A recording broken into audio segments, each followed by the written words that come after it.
नमो अरिहंताड़म नमो सिद्धाड़म नमो आर्याड़म नमो वज्जायाड़म नमो लोये सभ्य साहुड़म। मंगलम भगवान वीरो मंगलम गौतमो गणी मंगलम कुंद कुंदाद्यो जैन धर्मोस्तु मंगलम। सर्व मंगल मांगल्यम सर्व कल्याणकारकम प्रधानम सर्वधर्माणाम जैनम जयतु शासनम। मंगल में मंगल करण बीत राग विज्ञान नमो ताई जाते भय अरहंतादि महान। करि मंगल करि हो महा ग्रंथ करन को काज जाते मिले समाज सब पावे निज पद राज।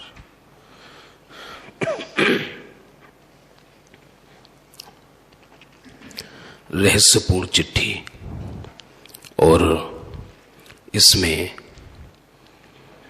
कल हमने देखा कि टोडरमल जी साहब ने एक चिट्ठी लिखकर भेजी, ऐतिहासिक आध्यात्मिक, जिसके अंदर आत्मार्थियों की शंका का समाधान। विषय तो बहुत है,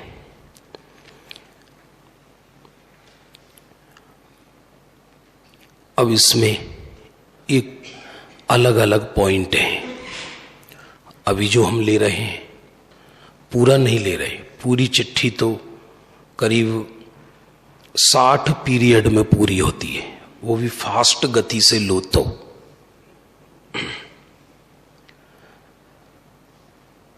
एक प्रश्न है इसके अंदर जिसका समाधान टोडरमल जी साहब ने दिया कि सम्यक दृष्टि जितना कुछ जानता है उसका सर्व जानना सम्यक ज्ञान है।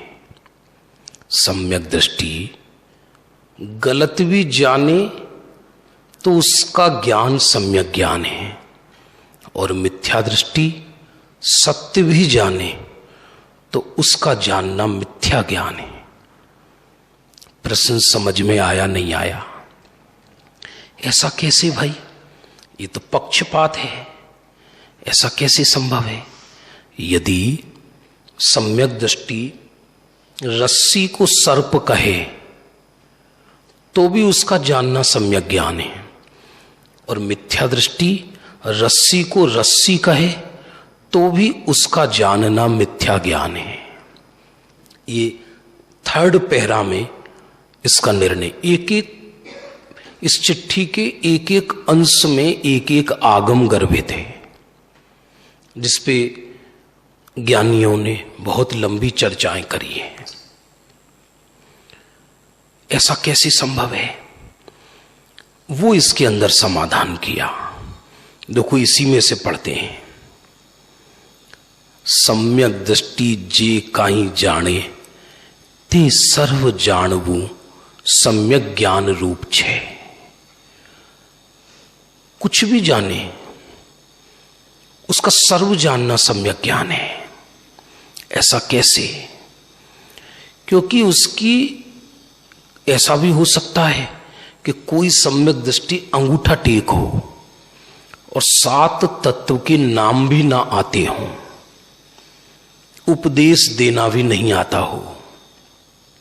जरूरी नहीं है कोई सम्यक दृष्टि का वक्ता होना, जरूरी नहीं है प्रत्येक सम्यक दृष्टि वक्ता ही हो, यह कोई जरूरी नहीं है।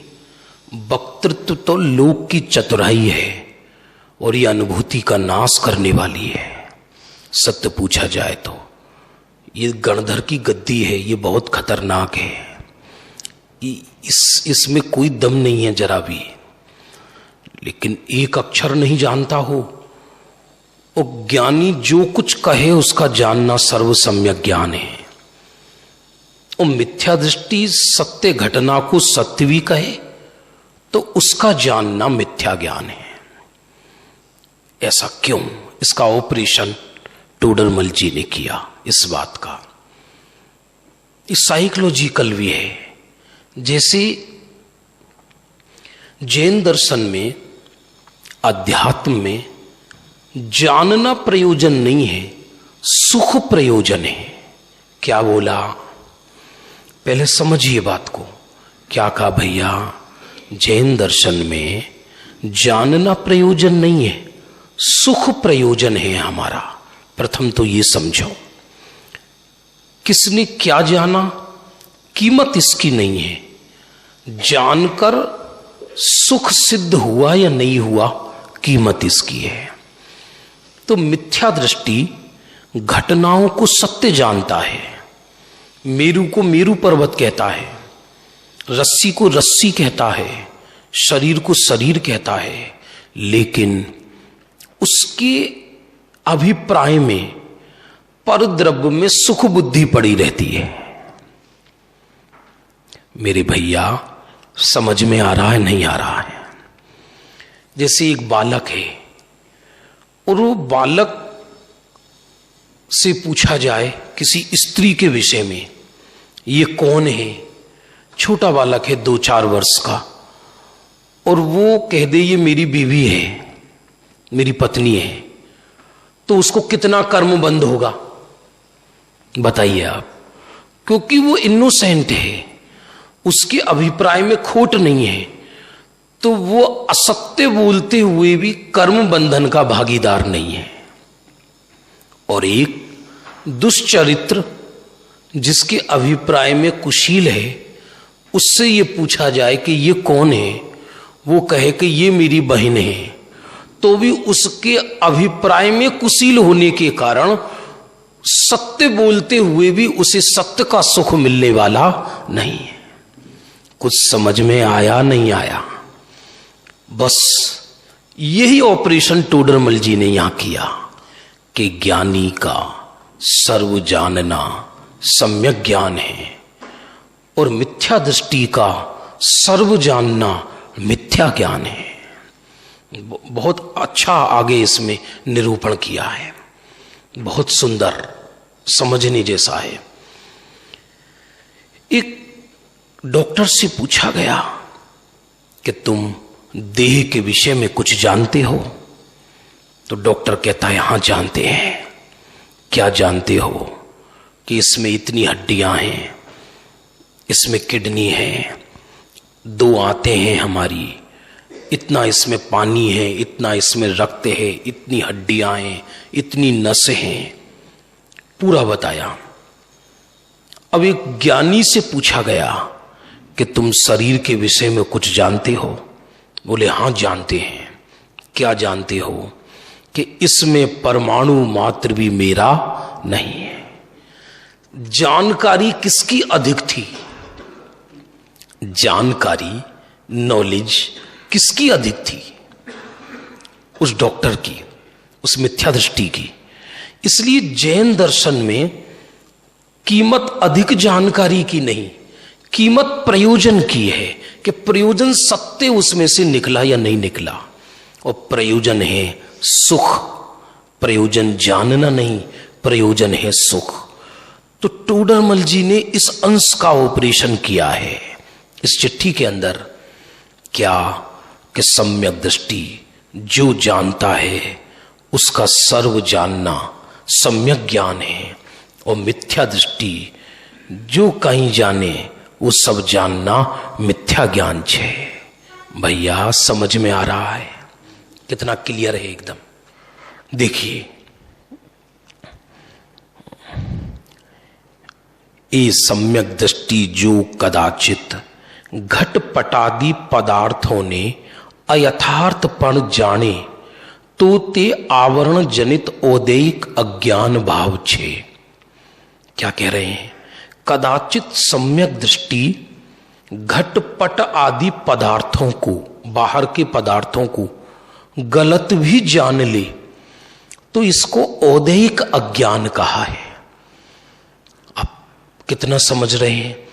एक होता है मिथ्या ज्ञान और एक होता है औदैहिक अज्ञान। तो औदैहिक अज्ञान तो 12वें गुण स्थान तक होता है और मिथ्या ज्ञान केवल 3रे गुण स्थान तक होता है। तो केवल ज्ञान की दृष्टि से तो 12वें गुण स्थान तक के जीव को अज्ञानी कहा जाता है, और अनुभूति की दृष्टि से केवल मिथ्या दृष्टि जीव को अज्ञानी कहा जाता है। तो ऐसा हो सकता है, मे बी पॉसिबल, कि कोई ज्ञानी जीव हो और उसको जगत के विषय में ज्यादा ज्ञान नहीं है। नहीं है तो नहीं है, तो उसको औदैहिक अज्ञान कहा। औदैहिक अज्ञान का कोई बहुत भारी दोष नहीं होता, उसकी कोई बहुत भारी दोष नहीं होता। इसलिए वो सम्यक दृष्टि कदाचित घटपट आदि पदार्थ कहकर क्या कहना चाहते हैं कि जगत के लौकिक पदार्थों को हो सकता है वो कदाचित गलत जान ले, उससे कोई फर्क नहीं पड़ता, नहीं है ज्ञान। ये तो मैंने बालक का उदाहरण दिया, एक बड़े का भी उदाहरण दे सकते हैं। कोई शीलवान पुरुष भ्रम से किसी पराई स्त्री को पीछे से ये कह दे कि ये सुनिए अपनी पत्नी समझकर, तो उसकी जानकारी गलत होने पर भी उसका अभिप्राय खोटा ना होने के कारण उसको बंध का, कर्म का बंध नहीं है। जिस पदार्थ के विषय में नहीं जानता, कीमत नहीं जानने की नहीं, कीमत गलत जानने की है। इसलिए कुछ भी ना जाना जाए ये खतरनाक नहीं, लेकिन गलत जाना जाए ये खतरनाक है। गलत जानकारी बहुत खतरनाक है। सिंह, नेवला, पशु, इनको सम्यक दर्शन हुआ। पार्श्वनाथ को हाथी की पर्याय में सम्यक दर्शन हुआ। भगवान महावीर को सिंह की पर्याय में सम्यक दर्शन हुआ। बताओ, इन पशुओं ने अपने मुख से कितनी बार आत्मा कहा? एक भी बार नहीं, क्योंकि वो आत्मा शब्द ही नहीं जानते। लेकिन इसके बाद भी उनको आत्मा की अनुभूति है निरंतर। 7 तत्व के नाम भी नहीं जानते, उनको कोई चतुराई नहीं है, उनको वो कुछ नहीं जानते। इसलिए गुरुदेव तो एक भाषा वो कहते थे, 8 वर्ष की कन्या को सम्यक दर्शन हो सकता है। 10 बच्चों की मां जो सुबह से शाम तक बर्तन मांजकर अपना पेट भरती है, वो भी आत्मज्ञानी हो सकती है।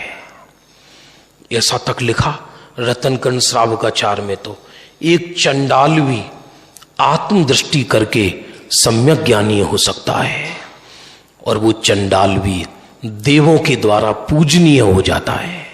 ऐसा इसलिए आवरण जनित औदैहिक अज्ञान 6, ये तो 12वें गुण स्थान तक रहता है।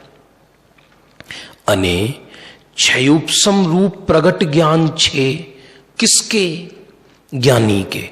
ते तो सर्व सम्यक ज्ञान 6, उसको जितना प्रगट ज्ञान है वो सम्यक ज्ञान है, और जितना उसको ज्ञान नहीं है उसको औदैहिक अज्ञान कहा।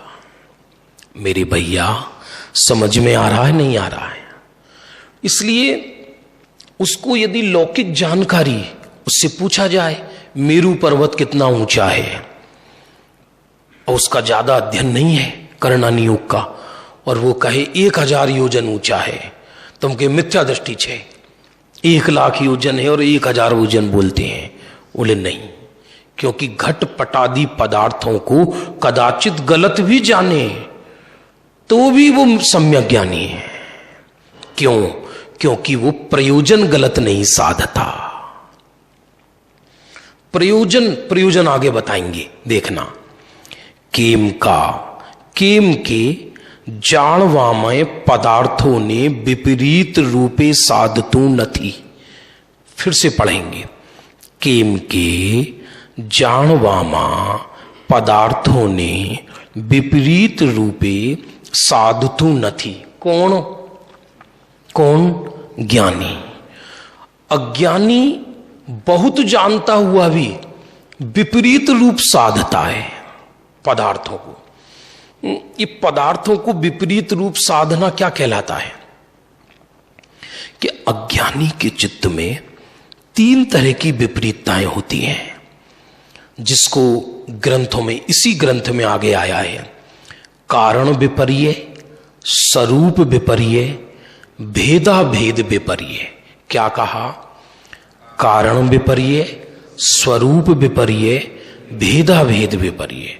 तो अज्ञानी जब भी किसी पदार्थ को जानता है तो तीन विपरीतताओं में से कोई ना कोई विपरीतता लिए हुए जानता है।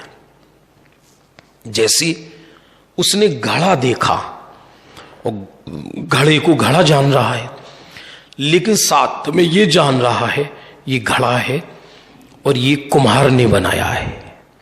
तो कारण विपर्य हो गया, क्योंकि निमित्त को कर्ता मान लिया।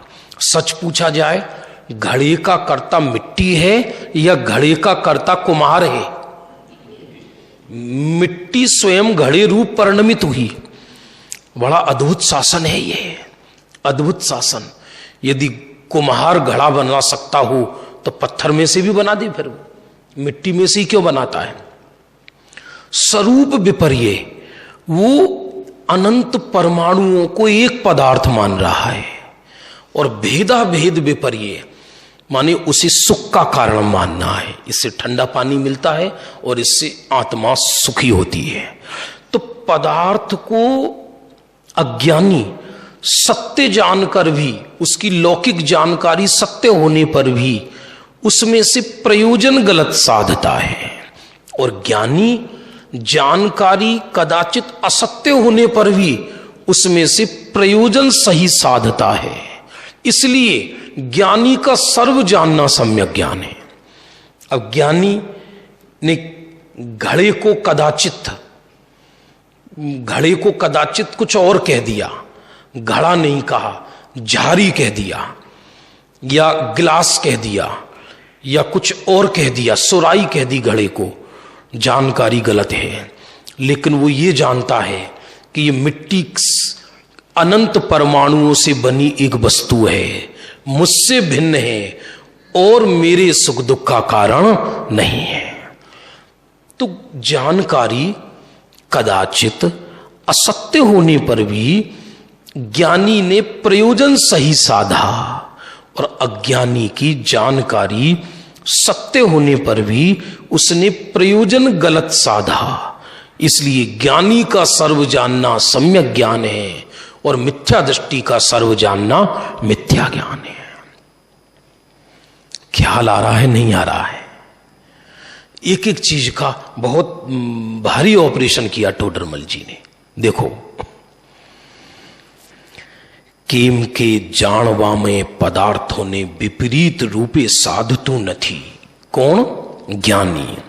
माटे ते सम्यक ज्ञान केवल ज्ञान नो अंश छे। इसलिए ज्ञानी के उस श्रुत ज्ञान को केवल ज्ञान का अंश कहा है। ये ज्ञान बढ़ते बढ़ते केवल ज्ञान रूप हो जाता है। यही ज्ञान बढ़ते बढ़ते केवल ज्ञान रूप हो जाता है। केवली के केवल ज्ञान और हमारे ज्ञान में क्या अंतर है? सामान्य विशेष का अंतर है। ज्ञानी का जो सम्यक ज्ञान है वो ये जान रहा है मैं एक शुद्धात्म तत्व हूं, बाकी विश्व की कोई पदार्थ मेरे नहीं, मुझसे भिन्न पदार्थ हैं। और केवली का केवल ज्ञान क्या जान रहा है? मैं एक शुद्धात्म पदार्थ हूं और विश्व के जो सारे पदार्थ हैं उनको विशेष जान रहा है। केवल इतना ही तो अंतर है। प्रयोजन में तो ज्ञानी का प्रयोजन और केवली का प्रयोजन एक है। इसलिए ज्ञानी के ज्ञान को केवल ज्ञान का अंश कहा। कठिन लग रहा है क्या? बहुत सरल है ना एकदम। यहीं बैठे बैठे केवल ज्ञान हो जाए। अभी ये कोई आश्चर्यकारी बात नहीं है, ये इतनी कठिन नहीं है। यदि ये कठिन होता विषय तो शेर को सम्यक दर्शन नहीं होता। उनके पास तो कोई साधन नहीं था, सब विपरीतताएं थीं, तो भी वन जंगलों में आत्मदृष्टि करके पशुओं ने अपना आत्म कल्याण कर लिया। यहां तो सर्व साधन विराजमान है। देव है, गुरु है, धर्म है, जिनवाणी है, सत्य का श्रवण है। इस सब कुछ होने पर भी हम आत्मदृष्टि क्यों नहीं कर सकते?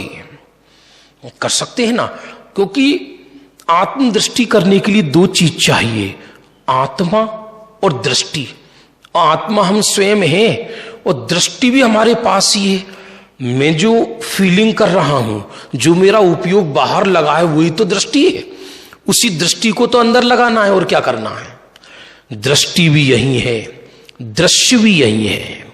बस अंतर इतना है कि उस दृष्टि को जगत की महिमा है। जिस समय दृष्टि को स्वरूप की महिमा आएगी, उसी समय दृष्टि बाहर से घूमकर अंदर आ जाएगी। ये किस चीज का निरूपण चल रहा है? जल्दी बोलो।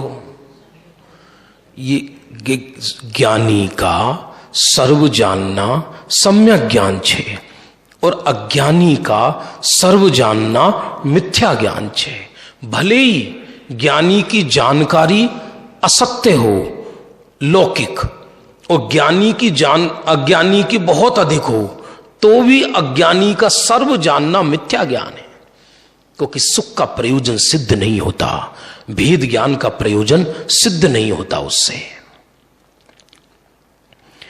जे थोडूक मेघ पटल बिले थता, जे काई प्रकाश प्रगटे छे, ते सर्व प्रकाशनो अंश छे।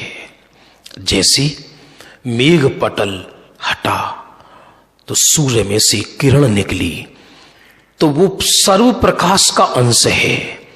उसी तरह ज्ञानी के जो अनुभूति पूर्वक ज्ञान प्रकट हुआ, वो संपूर्ण ज्ञान का ही अंश है।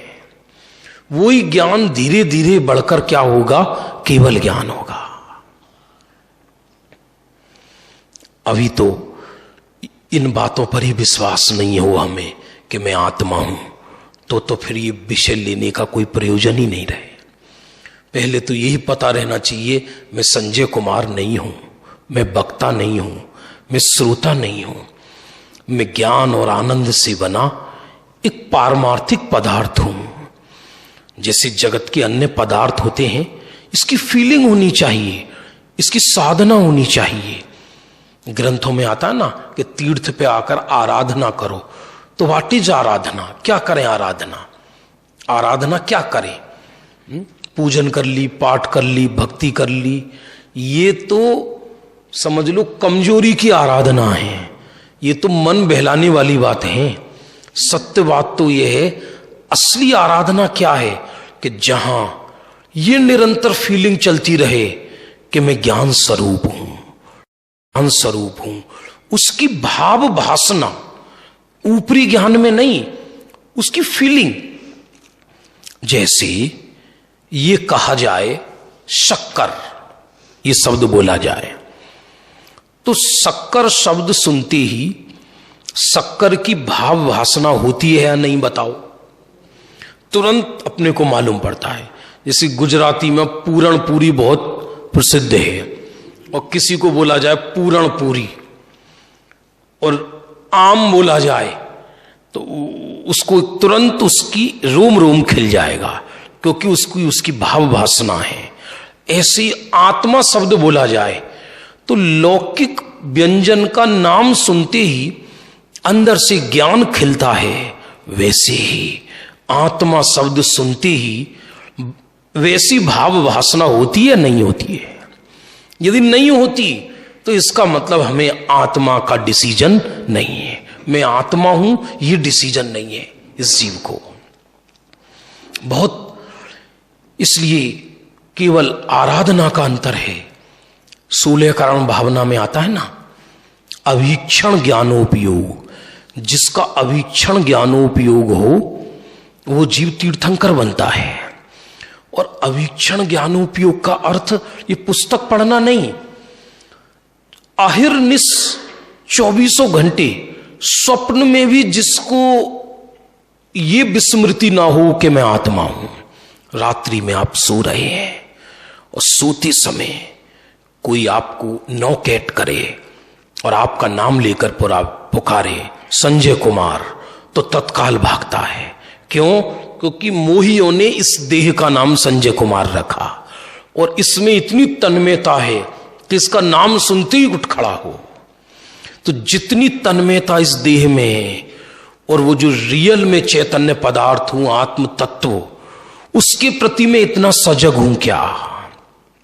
तो अवीक्षण ज्ञानोपयोग का अर्थ है सुख में, दुख में, हानि में, लाभ में, जीवन में, मरण में, यश में, अपयश में, बाहर की कोई परिस्थिति हो, 24 घंटे मैं ज्ञान और सुख स्वरूप चैतन्य वस्तु हूं, इसकी फीलिंग चलनी चाहिए।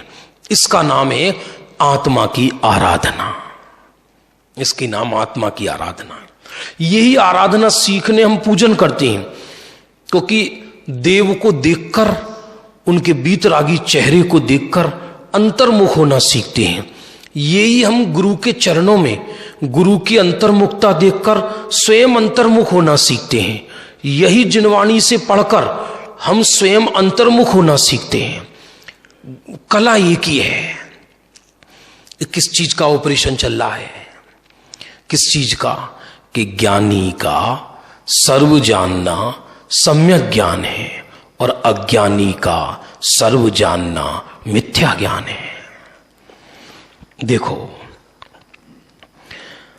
जे ज्ञान मति श्रुत रूप थई प्रवर्ते छे, तेज ज्ञान बदतू बदतू केवल ज्ञान रूप थाए छे। हो सकता है किसी को प्रश्न, वर्तमान में तो केवल ज्ञान है नहीं, तो यदि किसी को वर्तमान में सम्यक ज्ञान हो गया तो उसको केवल ज्ञान कैसे होगा? ज्ञानी को कोई केवल ज्ञान की इच्छा थोड़ी है, उसे केवल ज्ञान की तृष्णा नहीं है। अरे सत्य तो यह है, केवल ज्ञान के भिखारी को केवल ज्ञान नहीं मिलता, बल्कि गायक के पुजारी को केवल ज्ञान मिलता है। क्यों? क्योंकि दृष्टि गायक पर रहती है तो केवल ज्ञान प्रकट होता है। केवल ज्ञान के दो अर्थ हैं, एक क्षायिक ज्ञान और एक ज्ञान मात्र। तो जब ज्ञान मात्र पर दृष्टि जाती है तब क्षायिक ज्ञान प्रकट होता है, जिसे अपन केवल ज्ञान कहते हैं। भैया समझ में आ रहा है? क्या नाम बताता है? मिहिर भाई। समझ में आता है? स्वाध्याय करते हो घर पर थोड़ा बहुत? गुरुदेव कहते थे 2-4 कलाक तो स्वाध्याय जोइए ही जोइए। 2-4 कलाक स्वाध्याय करना ही चाहिए। व्यापारी होता है ना, तो शादी में भी जाए तो वहां भी व्यापार करके आता है, और किसी के अर्थी में भी जाए तो वहां भी व्यापार करके आता है, ऐसा करके। उसी तरह ज्ञानी चतुर 24 घंटे ये सोच निकाल दो आप कि हम तो बिजी हैं। वास्तव में हम व्यस्त नहीं, हम त्रस्त हैं। व्यस्त तो सिद्ध भगवान हैं, व्यस्त तो मुनि भगवंत हैं। हम व्यस्त कहां हैं? हम तो त्रस्त हैं। व्यस्त तो मुनि राज हैं अपने स्वरूप के अंदर। हमारी व्यस्तता कहां है? हम तो दुखी हैं। ये व्यस्तता थोड़ी कहते हैं इसको। इसलिए बाहर की व्यवस्थाएं तो सब चलती रहेंगी, उदयाधीन है, वो हमारे अधीन नहीं है। अरे क्षायिक सम्यक दृष्टि जैसी राजकुलों में जन्म लेकर, तीर्थंकर जैसी पद पाकर वो अपनी इच्छाएं पूरी नहीं कर सके। प्रथम तीर्थंकर जैसे जीव को 6 महीने आहार के लिए घूमना पड़ा। कितने महीने? 6 महीने आहार के लिए घूमना पड़ा। प्रथम तीर्थंकर जो कि धरती के सम्राट, उनको भी। तो बाहर की व्यवस्थाएं तो उदयाधीन है, हमारे अधीन नहीं है। हमारे अधीन आत्मानुभूति है। मैं पुरुषार्थ करके आत्मानुभूति कर सकता हूं, पर मैं पुरुषार्थ करके धन नहीं कमा सकता। मैं पुरुषार्थ करके देह को स्वस्थ नहीं कर सकता। मैं पुरुषार्थ करके विश्व की व्यवस्था नहीं बदल सकता, क्योंकि मेरा पुरुषार्थ पर में नहीं चलता। मेरा पुरुषार्थ मेरे अंदर चलता है, क्योंकि मैं एक ज्ञानात्मक एक चैतन्य पदार्थ हूं। तो चैतन्य का पुरुषार्थ चैतन्य रूप होता है और जड़ का पुरुषार्थ जड़ रूप होता है। तो चेतन जड़ में कैसे पुरुषार्थ करेगा? जड़ चेतन को कैसे हेल्प करेगा? लेकिन पूरा दिमाग उधर ही जाता है। इधर बहुत शांतमयी जगह है। यहीं बिल्कुल व्यक्ति जितने दिन के लिए भी आए, आराधना के सिवा कोई दूसरा भाव नहीं आना चाहिए, कोई दूसरा विकल्प नहीं उत्पन्न होना चाहिए। બધતું કેવલ જ્ઞાન રૂપ થાય છે, તેથી सम्यक ज्ञाननी अपेक्षाओं तो जाति एक छे। किसकी जाति?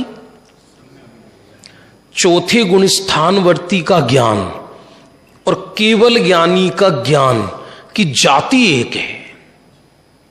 Quality is equal but quantity is differ. Quality चौथे गुण स्थानवर्ती के ज्ञान की और 14वें गुण स्थान 13वें 14वें गुण स्थानवर्ती अरहंतों के ज्ञान की क्वालिटी का मतलब दोनों सम्यक ज्ञान अच्छे हैं। एक अधिक जानता है, एक कम जानता है, उससे कोई फर्क नहीं पड़ता। चक्रवर्ती का पुत्र भी चक्रवर्ती कहलाता है, भले ही उसको तलवार चलानी भी ना आती हो। उसी तरह सम्यक ज्ञानी के हृदय से निकला हुआ बिंदु सम्यक ज्ञान भी केवल ज्ञान कहलाता है, भले ही वो पर को बिल्कुल नहीं जानता हो, क्योंकि उसकी जाति एक है। जैसे चक्रवर्ती से उत्पन्न है ना वो, इसलिए चक्रवर्ती कहलाता है। डॉक्टर के पुत्र को भी लोक में डॉक्टर कह देते हैं, एक डॉक्टर साहब इधर आओ, ऐसा बोल देते हैं ना। उसी तरह सम्यक ज्ञानी जीव की जाति चेंज हो जाती है। लोक में ये कितना मिश्रित आश्चर्य है, जगत में हर चीज ग्रुप में रहती है। आप समझते हैं? ग्रुप का मतलब दुनिया में जो पुद्गल पदार्थ हैं ये धरती पे ग्रुप में रहेंगे। सारा पानी सागर में, सारे काले साउथ में, सारे गोरे यूके में, सारा कोयला बिहार में, हर चीज ग्रुप में रहती है। ये नियम है। कचरा कचरे को खींचता है, सोना सोने को खींचता है, ज्ञानी ज्ञानी को खींचते हैं और केवली केवली को खींचते हैं। आप देखो, आप कहीं कचरा का ढेर डाल दो अपने घर के आगे तो शाम तक ढेर बन जाएगा। कचरा कचरे को खींचता है। हर चीज ग्रुप में रहती है। आपने एक पृथ्वी का सिद्धांत सुना होगा, गुरुत्वाकर्षण का, जो न्यूटन का सिद्धांत था। तो गुरुत्वाकर्षण माने क्या होता है? गुरु आकर्षण, भारी चीज हल्की चीज को अपनी तरफ खींचती है। ये नियम है, भारी चीज हल्की चीज को अपनी तरफ खींचती है। आपके घर में नोट की गड्डी रखी है तो आप अन्य नोट भी वहीं रखोगे ले जाकर, 50 जगह नहीं रखोगे, एक जगह रखोगे, ऐसा। क्योंकि एक जाति की चीज एक जाति को अपनी तरफ खींचती है। सारे नार के नीचे, एक नार के ऊपर होता तो बताते रहते पाप का फल ये है, तो लोगों को पता पड़ता रहता। सारे नार के नीचे, सारे देव ऊपर, सारे मनुष्य मध्य लोक में, तो हर चीज ग्रुप में है। तो जैसे ही सम्यक ज्ञानी को आत्मा का अनुभव हुआ तो उसकी जाति संसारी की न रहकर उसकी जाति मुक्ति के दूतों से मिलने लगती है। तो धीरे धीरे मुक्त जीव उसे अपनी तरफ खींचते हैं, क्योंकि दुनिया की हर चीज ग्रुप में रहती है। तो सिद्धों के ग्रुप में जाकर शामिल हो जाता है। आप कोशिश करो, एक बार सम्यक दर्शन हो गया ना, स्वामी समंत भद्र ने कहा है रतन कंड श्रावकाचार में, फिर वो संसार में रहना भी चाहे तो नहीं रह सकता। उसे सिद्धों के साथ शामिल होना ही पड़ेगा। ऐसा गजब है ये, बहुत अद्भुत मार्ग है ये। विश्व अंधकार में है, कहीं नहीं है ये सत्य थोड़ी। ये आधुनिक विज्ञान के पास नहीं है सत्य। पूरा विश्व अंधी दौड़ दौड़ रहा है। वहां सुख नहीं है, वहां तृष्णा है, सुख का भ्रम है। कीमत दौड़ की नहीं है कि हम कितना तेजी से दौड़ रहे हैं, कीमत उसकी है कि जिस पथ पर दौड़ रहे हैं वो जाता कहां है। एक व्यक्ति ने सारी रात नाव चलाई, चलाता रहा खूब तेजी से, और चलाते चलाते आंख लग गई, लेकिन हाथ चल रहा था। और सुबह आंख खोल के देखा तो वहीं का वहीं, नाव की रस्सी नहीं खोली। तो कहीं ऐसा तो नहीं कि हम श्रम तो बहुत कर रहे हों। लोक में श्रम की कीमत नहीं है, बुद्धि की कीमत है। ये मुक्ति कॉमन सेंस से होती है, और कॉमन सेंस स्कूलों में नहीं मिलता। कॉमन सेंस समझते हैं?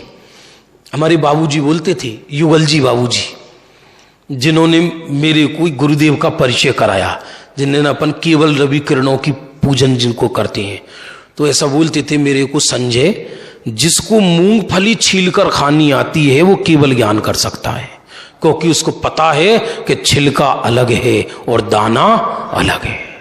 बस वो बाहर का ज्ञान कि दाना अलग है छिलका अलग है, ये अंदर लगाना है। दाना तो मैं शुद्ध आत्मा हूं, त्रिकाली ध्रुव कूटस्थ पदार्थ, और बाकी जितनी पैकिंग है वो छिलका है।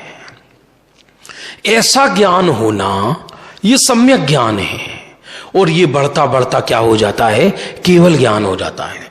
इसलिए सम्यक ज्ञानी की जाति और केवल ज्ञानी की जाति एक जैसी है, इसमें कोई अंतर नहीं है।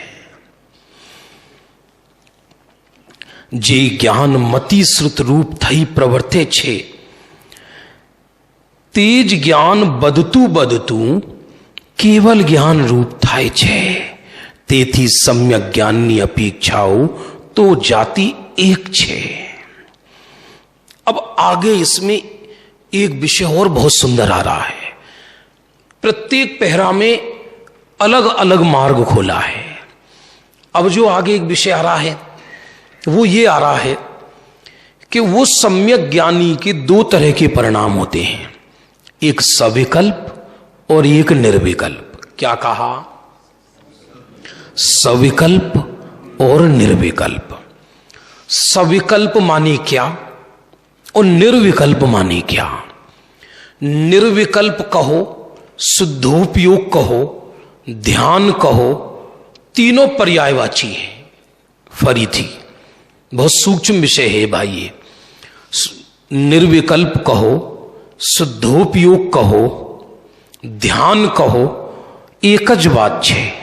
ये निर्विकल्प का अर्थ है कि वो सम्यक ज्ञानी जब अपने ज्ञान को स्वरूप में लगाता है और उसे जब शुद्धोपयोग खड़ा होता है, वो कहलाता है निर्विकल्प अवस्था। वो क्या कहलाती है? वही ज्ञानी जब ध्यान में से बाहर आ जाए तब उसको शुभ और अशुभ भाव होते हैं। ज्ञानी को भी अशुभ भाव हो सकते हैं, क्योंकि अशुभ भाव की सत्ता 5वें गुण स्थान तक है और शुभ भाव की सत्ता 10वें गुण स्थान तक है। इसलिए कोई ये माने कि ज्ञानी को अशुभ भाव नहीं होते, एम न थी। अशुभ शुभाशुभ भाव तो होते हैं, लेकिन शुभाशुभ भावों में उसका एकत्व नहीं है। होते हैं, होना चीज अलग है, उसका उसमें एकत्व नहीं है। तो जब ज्ञानी को बाहर में उपयोग पूर्वक, बुद्धि पूर्वक शुभ और अशुभ भाव होते हैं, ऐसी दशा को सविकल्प अवस्था कहा। क्या कहा? और जिस समय ज्ञानी स्वरूप का ध्यान करते हैं, स्वरूप का अनुभव करते, ध्यान का मतलब ध्यान का प्रयत्न नहीं, जिस समय उस आत्मा को पीते हैं तन में होकर, सुख को पीते हैं, उस आनंद को पीते हैं ध्यान के काल में, वो कहलाती है निर्विकल्प अवस्था। ध्यान रखना, 7वें गुण स्थान से तो नियम से निर्विकल्प अवस्था ही रहती है। इससे ऊपर 7वें गुण, 7वें, 8वें, 9वें, 10वें, 11वें, 12वें, 13वें, 14वें तक निर्विकल्प अवस्था ही है। लेकिन छठा भी सविकल्प अवस्था वाला कहलाता है। और 5वें गुण स्थान में भी दोनों तरह के परिणाम होते हैं, सविकल्प भी निर्विकल्प भी। और चौथे गुण स्थान में भी दोनों तरह के परिणाम होते हैं, सविकल्प भी और निर्विकल्प भी। कठिन लग रहा है क्या? चेहरे से लग रहा है थोड़ा। जिनका थोड़ा अभ्यास है उन्हें समझ में आता होगा कि थोड़ा बिना अभ्यास किए समझ में नहीं आएगा। बस इतना करना है आपको, आधा घंटा अखबार कम पढ़ना है, उसकी जगह ये पढ़ना है जिनवाणी। तो यहां क्या कहते हैं, ये प्रश्न सबको है। अब कृपालु देव जौहरी का काम करते थे दुकान पे, अपने गुरुदेव भी दुकान पर बैठते थे पहले। ज्ञानी को भी आहार का परिणाम आता है और कदाचित ज्ञानी को भी विवाह का परिणाम आ सकता है, ये भी हो सकता है। और किसी ज्ञानी को हो सकता है एक भी विवाह का परिणाम ना आए। तो शुभ और अशुभ भाव होना अलग चीज है और आत्मा की प्रतीति होना अलग चीज है। अब तीन चीजें जरा बिल्कुल नजर आप फेरना नहीं, समझना। एक तो शुभ अशुभ भाव, एक आत्मा की प्रतीति और एक शुद्धोपयोग। तीन चीजें फिर से देखना, और तीनों ज्ञानी के होती हैं, तीनों ज्ञानी के। फिर से आत्मा की प्रतीति, तो प्रतीति किस गुण की पर्याय है? जल्दी बोलो। श्रद्धा गुण की। Very good. तो जब ज्ञानी को सम्यक दर्शन हो गया तो प्रतीति तो उसकी सम्यक हो गई, तो 24 घंटे उसको यही प्रतीति रहती है कि मैं आत्मा हूं। यदि कोई करोड़पति घर का लड़का नाट्य मंच पर हरिश्चंद्र का रोल करे और बिल्कुल भिखारी बन गया, शमशान में उसकी बच्ची कोई लाश को फूका जा रहा है, गरीब दीनहीन, और पूरी सभा रो रही है और उसकी पत्नी नीचे बैठी हंस रही है, तो पागल है तू, क्यों हंसती है? तू क्रूर है क्या? तू पत्थर दिल है क्या? देख सामने वाले दृश्य को। बोले मैं क्यों पत्थर दिल होती, मुझे तो पता है कि मेरे पति हैं ये, वो करोड़पति हैं। तो रोल है हरिश्चंद्र का, लेकिन अंदर प्रतीति क्या है कि मैं तो करोड़पति हूं। यदि कोई पुरुष मंच पर स्त्री का रोल करे तो उसे स्त्री की भाव भासना चलती है या पुरुष की भाव भासना चलती है कि मैं तो पुरुष हूं। तो प्रतीति कहलाती है श्रद्धा गुण की पर्याय, और ये जीवन में एक ही बार परिवर्तित होती है, बार बार इसका वो नहीं होता। इसके दो ही परिणाम होते हैं, एक सम्यक और एक मिथ्या। और याद रखना, श्रद्धा गुण में कभी सविकल्प और निर्विकल्प नहीं होता। भैया समझ में आ रहा है? श्रद्धा, ये ज्ञान में सविकल्प और निर्विकल्प होता है, श्रद्धा में कभी सविकल्प निर्विकल्प नहीं होता। श्रद्धा तो निर्विकल्प ही होती है। इसलिए चौथे गुण स्थानवर्ती का सम्यक दर्शन और सिद्धों का सम्यक दर्शन एक जैसा होता है, रंच मात्र में कोई अंतर नहीं है। तो ज्ञानी की प्रतीति तो चाहे वो सुख में हो, दुख में हो, हानि में हो, लाभ में हो, किसी में भी हो, शुभ और अशुभ भाव भी क्यों ना सही, तो भी प्रतीति यही चलती है कि मैं तो शुद्धात्मा हूं। इसी के बल से उसको भोग के काल में भी निर्जरा होती है। ऐसा निर्जरा अधिकार में आया है समय सार में, ज्ञानी के भोग निर्जरा हेतु है। ज्ञानी को भोग के काल में भी निर्जरा होती है और अज्ञानी को त्याग के काल में भी बंद होता है क्योंकि उसको उसकी प्रतीति सम्यक नहीं हुई है, उसकी प्रतीति सम्यक नहीं हुई। ये श्रम का मार्ग नहीं है, ये बुद्धि का मार्ग है। एक व्यक्ति बिल्डिंग बनाता है, मजदूर, उसे 500 रुपये रोज मिलते हैं, और एक केवल खड़े होकर ऐसा ऐसा करता है, उसे 50,000 रुपये रोज मिलते हैं। वो कैसा मेहनत तो वो ज्यादा कर रहा है। एक IAS ऑफिसर के कमरे में पानी पिलाता है, उसे 500 रुपये रोज मिलते हैं, और एक केवल एक सिग्नेचर करता है, वो लाखों कमाता है। लोक में भी श्रम की कीमत नहीं, बुद्धि की कीमत है। ऐसे इस मोक्ष मार्ग में कॉमन सेंस से केवल ज्ञान हो जाता है, थोड़ी सी दृष्टि बदलनी है। अब आगे चलिए, ये कहलाई प्रतीति। तो ज्ञानी की प्रतीति तो सम्यक हो गई, दैट्स ऑल। अब आगे बढ़िए। अब उस ज्ञानी के दो तरह के परिणाम हैं, एक सविकल्प और एक निर्विकल्प। तो निर्विकल्प परिणाम माने बीतराग परिणाम, निर्विकल्प माने ध्यान अवस्था। तो ध्यान में तो ज्ञानी 24 घंटे नहीं रहेगा, क्योंकि चौथी और पांचवें गुण स्थान के ध्यान का काल बहुत कम है और ज्ञान का काल ज्यादा है। अंतर मुहूर्त ध्यान में तो केवल ज्ञान हो जाता है। कई लोग ध्यान का अभ्यास करते हैं, वो कहते साहब आज बहुत मेहनत लगी, घंटों, एकदम आंख बंद किया तो उजाला सा नजर आ रहा था, प्रकाश, और मैं ऊपर से नीचे तक पसीना में तरबतर हो गया। तो इसका मतलब यह हुआ कि इसने किसी और चीज को देखा है। अंतर मुहूर्त में तो केवल ज्ञान हो जाए। मुनिराज के शुद्धोपयोग का काल 1.5 सेकंड बताया है कुल। अरे नहीं आया समझ में? मुनिराज के शुद्धोपयोग का काल 1.5 सेकंड, निर्विकल्पता का काल।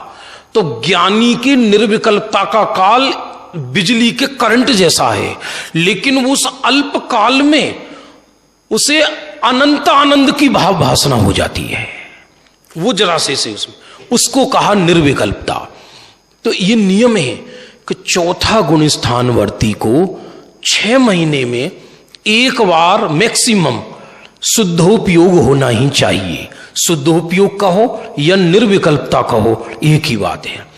और पंचम गुण स्थानवर्ती को 15 दिन में एक बार निर्विकल्पता होनी ही चाहिए।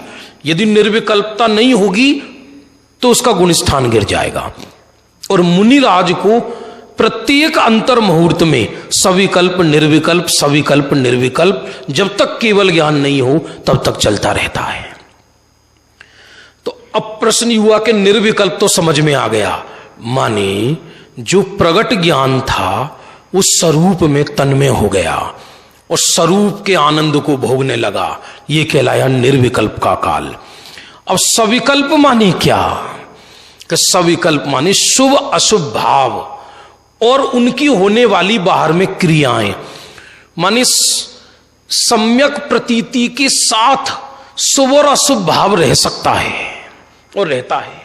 छायिक सम्यक दृष्टि रामचंद्र जी और लक्ष्मण के शरीर को कंधे पे लिए डोल रहे हैं। छायिक सम्यक दृष्टि राम पत्तों से पूछ रहे मेरी सीता कहां है, पहाड़ों से पूछ रहे मेरी सीता कहां है। ऐसा भी परिणाम आ सकता है सविकल्पता के काल में।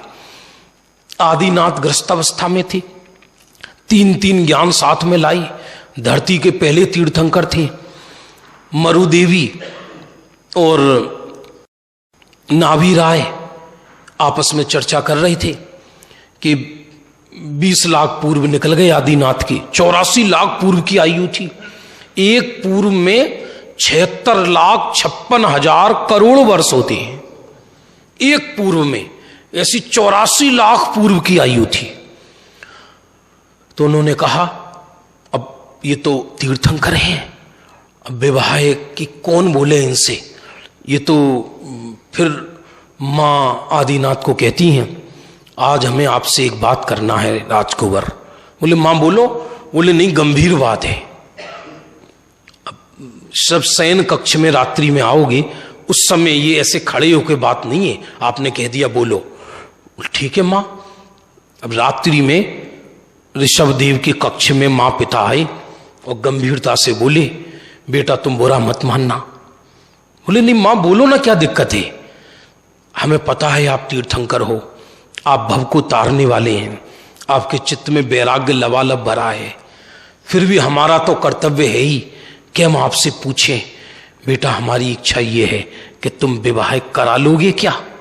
आदिनाथ बोले मैंने मना कब किया है, मैंने मना कब किया ये तो बताओ आप। वो तो दोनों आश्चर्य में पड़ गए कि ये तीर्थंकर ऐसा बोल रहे हैं, क्योंकि ज्ञानी का जीवन आर्टिफिशियल नहीं होता, सहज होता है।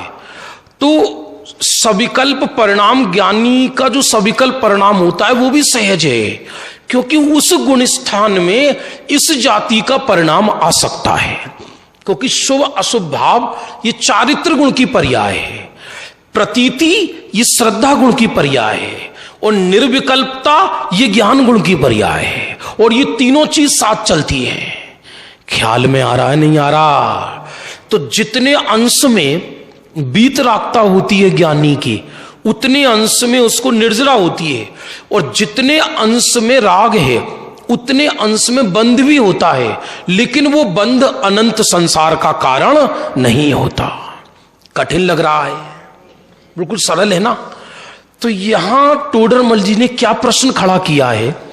यहां प्रश्न ये खड़ा किया है कि साहिब हमको ये समझ में नहीं आती, ये ज्ञानियों की लीला ये हमारी समझ में नहीं आती कि निर्विकल्प शुभाशुभ भाव के साथ सम्यक्त्व का अस्तित्व कैसे रह सकता है।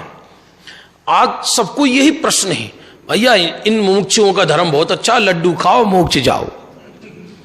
भैया बहुत अच्छा भैया इनका तो, भैया हूं गायक छू और माल खा जाए और कह दे हूं गायक छू। सबको प्रश्न है, मुंह से नहीं बोलती, अंदर ही अंदर लोगों को प्रश्न होता है, कुछ करना ना धरना, बस हूं वेद विज्ञानी छू, बस हो गया मेरे को तो केवल ज्ञान। अरे थोड़ा बहुत मेहनत करें, थोड़ा पहाड़ पे बैठ के तप करें और थोड़ा केस लोच करें और थोड़ा 2-4 शेर फाड़ के खा जाएं तो अकल ठिकाने आ जाए और पता पड़ जाए कि केवल ज्ञान कैसे होता है। बहुत प्रश्न है, आपके यहां तो कम है। मान लो हमारे हिंदी प्रांत में तो चारों तरफ बंदूक लिए खड़े हैं लोग और तीरों की बौछार रहती है प्रश्नों में, प्रश्न के प्रश्न। ऐसा मैं एक बार मुजफ्फरनगर गया था, दिल्ली के पास है, वहां एक बहुत बड़े सेठ जी टोपी वाले मेरे से बोले, ये 14 वर्ष पहली घटना है, ए छोकरे बहुत बड़ी बातें कर रहा है, मुनि बन के दिखा, एक बार केस लॉन्च करके दिखा, तब पता पड़ेगा तेरा सम्यक ज्ञान। मेरे से बोले, हम डर गए एकदम। बहुत बड़ी सेठ थी, नाम उस जमाने की, अभी उनका स्वर्गवास हुआ है, सोने का रथ बनवाया उन्होंने। मैंने कहा बाबूजी ऐसा है कि मैं किसी को दिखाने के लिए तो केस लॉन्च करूंगा नहीं, या किसी को दिखाने के लिए तो मुनि बनूंगा नहीं, केस लॉन्च ही कराना है तो वो तो मैं 1 सेकंड में कर सकता हूं। तो मैंने उसी समय केस उखाड़ के दिखाए उनको, ये लो, वो घबरा कर भाग गए वहां से। ये केस लॉन्च भी अनंत बार किए, पीछे कमंडल भी अनंत बार रखा, लेकिन ये देहाश्रित किया, आत्मलक्षी होकर निर्ग्रंथ नहीं बना ये जीव। योग सार में लिखा है, पीछी ग्रहण से धर्म न धर्म मठ के बास से, ना धर्म मस्तक लुंच से, ना धर्म है उपवास से। बहुत लिखा है, यदि आत्म लक्ष्य हो गया तो वो क्रियाएं धर्म उपचार से कही जाती हैं, और आत्म लक्ष्य नहीं हुआ तो देह का मनोरंजन है, वो देह का परावर्तन है। यहां प्रश्न है, ज्या शुभ अशुभ रूप परिणम तो होए, त्या सम्यक्तनु अस्तित्व केवी रीति होए। प्रश्न समझ में आया नहीं आया? भाई हमें तो आपकी लीला समझ में नहीं आ रही। आप कह रहे हो ज्ञानी के निर्जरा चल रही है, ज्ञानी को केवल ज्ञान का अंश प्रकट हो गया और ये घोड़ी पे बैठ के शादी करने जा रहे हैं। ये तो बात समझ में अपने तो आती नहीं है भैया, ये कैसा धर्म है भाई, ये अपने तो समझ में आती नहीं है। ये शिष्य का प्रश्न है कि शुभ अशुभ परिणाम होए, त्या सम्यक्तनु अस्तित्व केवी रीति होए। अकेले अशुभ परिणाम कह देते तो शुभ परिणाम कह देते तो समझ में आ रहा है, अशुभ परिणाम भी कह रहे हैं। यदि ये कह देते कि शुभ परिणाम के साथ सम्यक्त्व का अस्तित्व कैसे रहता है तो कोई ज्यादा बड़ी बात नहीं थी, क्योंकि पूजन पाठ ये सब शुभ भाव कहलाता है, दया दान ये सब शुभ भाव कहलाता है। आप तो कह रहे हो अशुभ भाव के साथ सम्यक्त्व का अस्तित्व कैसे रह सकता है। चक्रवर्ती 6 खंड जीतने जा रहे हैं, हाथ में चक्र लेकर, सेना को लेकर, और आप कह रहे हो कि सम्यक दृष्टि है, आत्मा की प्रतीति है। तुम पागल बनाओ, कैसी बातें कर रहे हो, ऐसा कैसे संभव है? आत्मज्ञानी है और अशुभ भाव भी हो रहे हैं उसको, खाने का भाव भी हो रहा है उसको, भोग का भाव भी हो रहा है उसको, विवाह का परिणाम भी हो रहा है उसको, लड़ने का परिणाम भी हो रहा है उसको। ये कैसे संभव है? प्रश्न समझ में आया नहीं आया? बोलो। देखो, यदि एकदम सम्यक्त्व होते ही शुभाशुभ भाव मिटने लगे, यदि जिनेश्वर के मत में यह सिद्धांत हो कि सम्यक्त्व होते ही शुभ अशुभ भाव सर्वथा मिट जाएं, तो फिर तो 2 ही गुण स्थान रहेंगे, पहला और चौथा, फिर सिद्ध दशा। तो फिर वरना 5वां 6वां 7वां ये गुण स्थान ही सिद्ध नहीं होंगे। और यदि चौथा गुण स्थान होते ही शुभ अशुभ भाव बिल्कुल मिटने लगे तो फिर तो नरक में भी केवल ज्ञान होना पड़ेगा, क्योंकि त्रियंच को और नारकी को भी चौथा गुण स्थान प्रकट हो जाता है। इसलिए ऐसा तक लिखा कर्णन योग में तो कि किसी की श्रद्धा आज निर्मल हो जाए, आज अभी इसी समय, और हो सकता है उसके चारित्र के विकास में असंख्यात काल लगे। कितना? उसका भी एग्जाम्पल है हमारे पास वर्तमान योग का। आप जानते हैं सिंह की पर्याय में जब भगवान महावीर के जीव को सम्यक दर्शन हुआ था और पहली बार निर्विकल्प अनुभव हुआ था आत्मा का, उस समय कौन से तीर्थंकर का काल चल रहा था? ये तो सबको मालूम है ना। भगवान महावीर के जीव को सम्यक दर्शन किसकी पर्याय में हुआ? सिंह की। उस समय इस भरत क्षेत्र में कौन से तीर्थंकर का काल चल रहा था? नो, वासु पूज्य। माने कौन से नंबर के हुए? 12वें। तो 12वें तीर्थंकर के काल में सम्यक्त हुआ और जाकर 24वें तीर्थंकर बने। अब उन 12 तीर्थंकर का काल जोड़ो आप, तो हमारी दृष्टि से तो असंख्यात वर्षों कहलाएगा, तब जाकर विकास हुआ। तो श्रद्धा का विकास तत्काल होता है और चारित्र का विकास धीरे धीरे होता है। तो श्रद्धा के विकास और चारित्र के विकास में उत्कृष्ट अंतर असंख्यात वर्षों का हो सकता है। अरे ख्याल में आ रहा है? नहीं आ रहा? बोलो। कृपालु देव के विषय में जैसा आता है कि भगवान महावीर के समवसरण से आए थे, अपने गुरुदेव के विषय में आता है विधेय क्षेत्र से आए थे। पारसनाथ की पर्यायें देखें पूर्व की, तो ये लंबा प्रवाह है, लंबा प्रवाह है। ये इतनी कोई हाथ पे सरसों टेकने जैसा नहीं है। तो आप कहोगे तो ये तो इससे तो प्रमादी हो जाएगा जीव। ऐसा नहीं है। किसी को चारित्र का विकास यदि होना हो तो किसी का ऐसा भी हो सकता है कि पहली बार मनुष्य बना हो और 8 वर्ष में केवल ज्ञान ले ले, ऐसा भी हो सकता है। सबकी सामर्थ्य अलग अलग है। तो टोडरमल जी का प्रश्न समझ में आया? नहीं आया? ज्यां शुभ अशुभ रूप परिणम तो होए त्यां सम्यक्त्व नु अस्तित्व केवी रीते होए। सम्यक्त्व का अस्तित्व किस रीति से होगा? टोडरमल जी हुए ज्ञानी पुरुष थे और मुनीमगिरी का काम करते थे, मुनीमगिरी का काम करते थे। दौलत राम जी जो 6 डाला लिखी जिन्होंने, वो छपाई खाने का काम करते थे, छपाई का। जो सांची तो गंगा ये बीतराग वाणी जो गाते हैं अपन, भागचंद ज्ञानी कवि हुए हैं, किराने की दुकान करते थे। तो शुभाशुभ भाव एक साथ नहीं मिटता, एक साथ नहीं मिटता। और शुभाशुभ भाव भी रह सकता है और सम्यक दर्शन भी रह सकता है। ऐसा समझकर कोई ये सोचे कि फिर तो शुभ अशुभ भाव अच्छे हैं, तो बात गलत है। वो रहते हैं लेकिन उनको हे मानता है, उसे उसका खेद बरतता है और धीरे धीरे वो नाश को प्राप्त हो जाते हैं। इसका बहुत बढ़िया ऑपरेशन किया है, गजब का, कोई कर ना सके ऐसा गजब का ऑपरेशन है टोडरमल जी का। देखो 2-4 मिनट हैं। जेम कोई गुमास्तो सेठ ना कार्य मां प्रवर्ते छे। गुमास्ता समझते हैं? मुनीम, अकाउंटेंट, और सेठ के यहां अकाउंटेंट है, तो वो ऐसी भाषा बोलेगा, मुझे 1 ट्रक चाहिए। वो बार बार ये नहीं कहेगा कि मेरे सेठ जी को 1 ट्रक चाहिए, मुझे माल चाहिए। सामने वाला चाहिए, कितना चाहिए? मतलब 1 ट्रक चाहिए ऐसा। और यदि वो ये भाषा बोले हमारे सेठ जी को 1 ट्रक चाहिए, तो सामने बोलेगा छछोरा आदमी है, फिर सेठ जी को भेजना, तू क्यों बक रहा है? तो जो असली मुनीम होगा वो ऐसी भाषा बोलेगा कि ऐसा लगे सामने वाले को कि सेठ ही बोल रहा है, सेठ की तरफ से। देखो, जेम कोई गुमास्तो सेठ ना कार्य मां प्रवर्ते छे ते कार्य ने पोतानु कार्य पण कहे छे। कहेगा यही।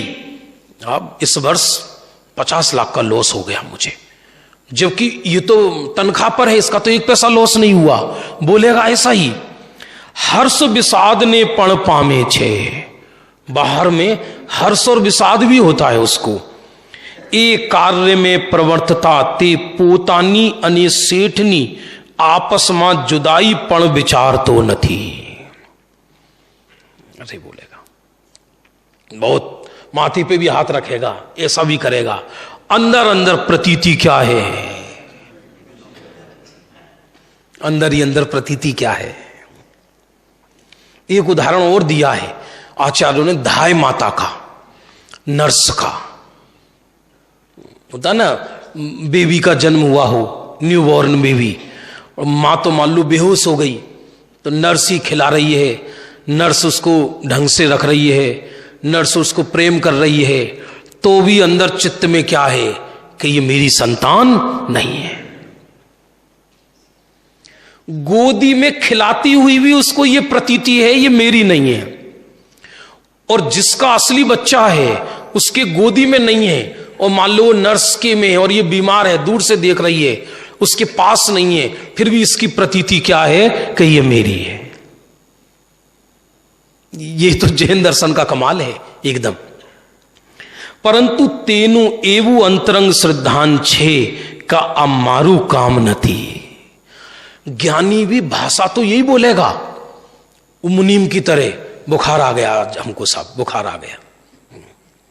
मान लो भोजन बना, सब कैसा बना, सब अच्छा बना है, अच्छा बना है, हे मिथ्या दृष्टि है, कह रहा है अच्छा बना है। ऐसा नहीं होता। एक बाबूजी ने एक व्यंग लिखा है, अभी तो उनका स्वर्गवास हो गया, मिथ्या दृष्टि के ऊपर। वो बहुत स्वाध्याय करता था, उसको बुखार आ गया और डॉक्टर के पास गया। डॉक्टर से कहता मेरी पर्याय को बुखार आ गया। और डॉक्टर क्या जाने द्रव्य क्या पर्याय क्या, और वो सोचा ही जैन साहब हैं, पड़ोस में रहते हैं, बड़े लोग हैं, पैसे वाले, तो हो सकता पर्याय इनकी पत्नी का नाम हो। तो उन्होंने अंदाजे में बोला साहब ले आओ, देख लेंगे, क्या बात है जैन साहब, पर्याय को ले आओ आप, हम देख लेंगे। तो ये माथा ठनकाया इसने और उनसे बोला आप इतना भी नहीं समझते, पर्याय और द्रव्य के प्रदेश एक है। डॉक्टर बोला क्या बक रहे हो तुम, ये तो बताओ तुम कह क्या रहे हो, किसको बुखार आया है। बोले मेरी पर्याय को, क्योंकि उसे ये डर लगता है कि यदि मैं ये कह दूंगा कि मुझे बुखार आया है तो सामने वाला मुझे मिथ्या दृष्टि ना समझने लगे। तुम ये बताओ कि तुम हो कौन चीज, और कहां से आई हो, और कहां जाती हो, और क्या पढ़ती हो। जब उन्होंने पूरी बात समझ में आ गई तो उन्होंने कहा कि तुम ऐसा है, हमारे पास बाद में आना, पहले आगरे के पागल खाने जाना। हम सब भाषा परिवर्तन में धर्म समझ रहे हैं। ज्ञानी भी यही बोलेगा मुझे बुखार आ गया, यही बोलेगा मेरा उस दिन जन्म हुआ था, यही बोलेगा बाहर में। वो भाषा परिवर्तन 6ठे गुण स्थान में होता है, 5वें गुण स्थान तक भाषा परिवर्तन का आदेश नहीं है। आप ज्ञान की भाषा बोल के देखो, कलेश खड़ा हो जाएगा। जैसे मान लीजिए प्रवचन सार में ऐसा बोला है, जब दीक्षा लेने जाते हैं मुनि भगवंत, तो वो पुत्र के रूप में अपनी मां को कहते हैं इस देह को उत्पन्न करने वाली मां, अब हमारा राग टूट गया है, तुमने इस देह को उत्पन्न किया, हमको तो उत्पन्न नहीं किया, अब हम अपनी अनादि अनंत मां के पास जा रहे हैं। तो ये मुनि बनने के समय की भाषा है। अब यही भाषा आप घर में बोल के देखो जरा, जिस समय आपकी मां आपको भोजन परोसे और मां पूछे भोजन कैसा था, तब वो ये कहे कि हे मां तुमने तो इस भोजन के कर्ता हो नहीं, तो उस समय कैसा आर्टिफिशियल लगेगा। इसलिए भाषा परिवर्तन में धर्म नहीं। भाषा तो ज्ञानी भी लोग की बोलेंगे, यही बोलेंगे हमको बुखार आया, अब हमको भोजन करना है, भाषा यही बोलेंगे। देखो इसमें लिखा क्लियर। हां भाषा परिवर्तन हो सकता है कब, कि जब वो शास्त्र व्याख्यान कर रहा हो, जब सत्य समझा रहा हो, जब वो एकांत में बैठा स्वरूप का अनुभव कर रहा हो, जब उसकी बेभान स्थिति हो, बेधी स्थिति हो, उस समय भाषा हो सकती है। ये किस चीज का ऑपरेशन चल रहा है कि शुभ अशुभ भाव के साथ सम्यक्त्व का अस्तित्व कैसे रहता है। टाइम हो जाता है जल्दी। एवं अंतरंग श्रद्धान छे कि आ मारो काम नथी, ए प्रमाणे कार्य करनार ते गुमास्तो साहूकार छे। अंतरंग में श्रद्धान है कि मारो काम नथी, पण ते सेठ ना धन ने चोरी तेने पोतानु माने तो गुमास्ता चोरज कहवाए। तेने कर्मों दे जनित शुभाशुभ रूप कार्यों ने करता थई तद्रूप परिणमे ज्ञानी भी तो पण तेने एवो प्रकारनु अंतरंग श्रद्धान छे कि आ कार्य मारा नथी। तो गहराई से विचार करना, जब रात्रि में नींद खुल जाए, ग्रंथ को सामने रखकर, ज्ञानी को सामने रखकर, कि ऐसा कैसे संभव है कि ज्ञानी के शुभ अशुभ भाव भी हो रहे हैं और अंतरंग में ये भी श्रद्धान है कि हूं तो आत्मा छूं, ये मारो कार्य नथी। एक एक पहरा में एक एक आगम है। लोगों को प्रश्न होता है ना, सब ये ज्ञान, ये सम्यक दर्शन ऐसी कैसी चीज है भाई, खा भी रहे हैं, पी भी रहे हैं, मजे भी कर रहे हैं और कह रहे हैं सम्यक दर्शन छे, ज्ञानी छे। और सुनो, इस लोक में असंख्यात सम्यक दृष्टि है। कितनी? और असंख्यात के असंख्यात सम्यक दृष्टियों के औदेयिक भाव अलग अलग हो सकते हैं। औदेयिक भाव समझ रहे हैं? बाहर के भाव, बाहर की क्रियाएं। एक सम्यक दृष्टि को 6 खंड जीतने का भाव आता है, एक सम्यक दृष्टि को 96,000 रानियों से शादी करने का भाव आता है, और एक सम्यक दृष्टि गजकुमार को एक भी विवाह करने का भाव नहीं आता। एक सम्यक दृष्टि किसी स्त्री पे मोहित हो गया तो उसे उठा के ले आए। आप मत करना, ये तो किसी का कोई एक आध एग्जाम्पल है ऐसा। और एक सम्यक दृष्टि जम्बू कुमार, जिनकी 4 विवाह हुई और रात्रि में सर्वांग सुंदरी कन्याएं उनके हाथ जोड़कर बैठी है उनके सामने कि प्रभु हमें क्या कमी है, कि कमी तुम में नहीं, कमी हम में है। क्या कि क्या कमी है तुम्हें, कि तुम हमें माता नजर आ रही हो। ये लिखा जम्बू कुमार का बैराग, पढ़ो आप जम्बू स्वामी को। अब दोनों सम्यक दृष्टि, श्री कृष्ण जी रुक्मणी को उठाकर लाई, वो भी सम्यक दृष्टि, और जम्बू स्वामी भी सम्यक दृष्टि। लेकिन एक को एक भी विवाह करने का भाव नहीं आ रहा, और एक विवाह के लिए इतना आतुर हो रहा है कि ऐसे कर्म कर रहा है। देखो क्यों? क्योंकि शुभाशुभ भाव अलग अलग तरह के ज्ञानियों के हो सकते हैं। एक सम्यक दृष्टि को तत्काल मुनि धर्म अंगीकार करने का भाव आ जाए, और एक सम्यक दृष्टि को पुत्र से राग ना छूट पाए, पता है ये राग है, ये है, ऐसा ग्रंथों में मालूम पड़े, तो ये हमारी जो जितने भी मन में संशय है ना, ये सब समाधान को प्राप्त हो जाएंगे। इसलिए बहुत जल्दी किसी को प्रमाण पत्र मत दिया करो, भैया ये सम्यक दृष्टि छे, ये मिथ्या दृष्टि छे। क्योंकि याद रखना, चौथे गुण स्थानवर्ती असंख्यात हैं, तो असंख्यात के बाहर के भाव अलग अलग हो सकते हैं। हमारे पास ऐसा ना केवल ज्ञान है, ना हमारे पास अवधि ज्ञान है। हम कैसे कह सकते हैं और कैसे बता सकते हैं? देखो लिखा, तो पण तेना एवो प्रकारनु अंतरंग श्रद्धान छे, आ कार्य मारा नथी। जो देहाश्रित व्रत संयम ने पण पोताना माने यदि, तो ते मिथ्या दृष्टि छाए थाए, आवी रीते सविकल्प परिणाम होए छे। इस तरह सम्यक दृष्टियों के सविकल्प परिणाम होते हैं। सविकल्प माने शुभ अशुभ भाव। अब जो कल इसका एक बहुत महत्वपूर्ण सब्जेक्ट है, वो ज्ञानी सविकल्प परिणामों में रहकर निर्विकल्प कैसे होता है,